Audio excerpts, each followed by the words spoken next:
چینل مو نوي سبسکرایب لومړی زموږ د یوټیوب چینل سبسکرایب کړئ او په څنګ کې ورسره د بیل نشان ووهئ.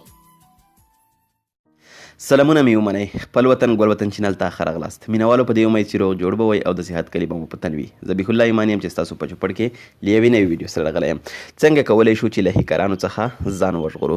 یعنې تاسو به ډېر هیکینګ لیدلی وي چې بعضې آیډۍ په هغې باندې هیک کېږي، خو د هغې مشهوره طریقه دا وه چې یو لینک به خپل ملګري درته راوستولو، کله به چې تا هغې باندې کلیک وکړ نو ستا آیډي به یې غلا کړه. نو دا چې اوس طریقه څه ده او څنګه استعمالیږي، ښه طریقه خو په دې ده چې که چېرته تاسو ته لینک هم راوستی وي او ستاسو ایمیل ادرس یا نمبر او یا پاسورډ دته ور هم شي، نو دا یې نشي کولی چې ستا آیډي خلاصه کړي.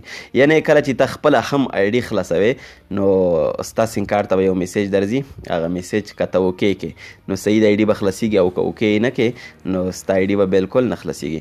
مثلا هر څوک که وغواړي ستا آیډي خلاصه کړي، پاسورډ هم ورسره دی او ایمیل هم ورسره دی، او دی غواړي ستا آیډي خلاصه کړي، نو که چېرته کوشش هم وکړي نو ستا نه به په دریم وار کې اجازه غواړي، یعنې پاسورډ به هم ورکړي، ایمیل به هم ورکړي، او کله چې خلاصېږي په دا وخت کې درته وایي چې لږ صبر تر څو د کس نه اجازه واخلو.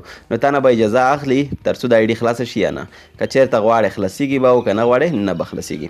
نو مینهوالو دا چې دا طریقه څنګه فعالېږي، تاسو به فیسبوک باندې کلیک وکړئ، دلته به راشئ، د مینو باندې به کلیک وکړئ، ښکته به ولاړ شئ او دلته به سیټینګ اینډ پرایوسي باندې کلیک وکړئ.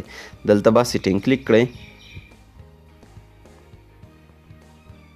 ښکلې طریقه ده، ټول خلک کولی شي دا طریقه فعاله کړي او په اسانۍ سره کار وکړي او بالکل دی له هیکینګ څخه نه ډریږي.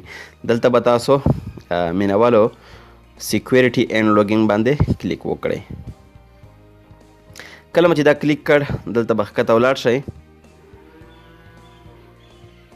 دا آپشن ګورئ مینوالو، دلته ما ان کړی دی، نو تاسو آف وي نو تاسو به دې باندې کلیک وکړئ.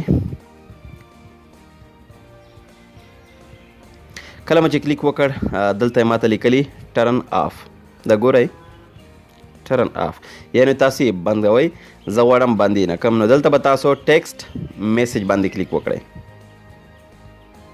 دا ګورئ د باندې به کلیک وکړئ.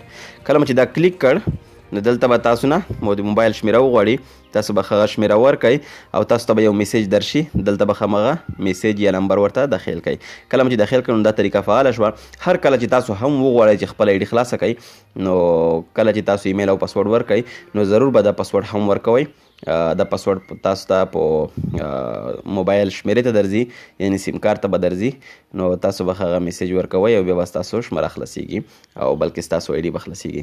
نو مینهوالو بالکل څوک نشي کولی چې ستاسو آیډي څوک هیک کړي، دا ښه طریقه ده، ټولې فعال کړئ. نو مینهوالو که ویډیو مو خوښه شوې وي لایک او شیر یې کړئ، او که زموږ د یوټیوب چینل نوی سبسکرایب حتما سبسکرایب کړئ. دا چې تاسو څه رقم ویډیوګانې خوښوئ او څنګه طریقې زده کوئ ما سره یې کمنټ کې شریکوئ، انشاءالله چې په ورین تندي به تاسو ته ځواب درکوم. مینهوالو ته چې زه بیا حاضرېږم تر ښه یم په پاک رب سپارم، د الله په امان.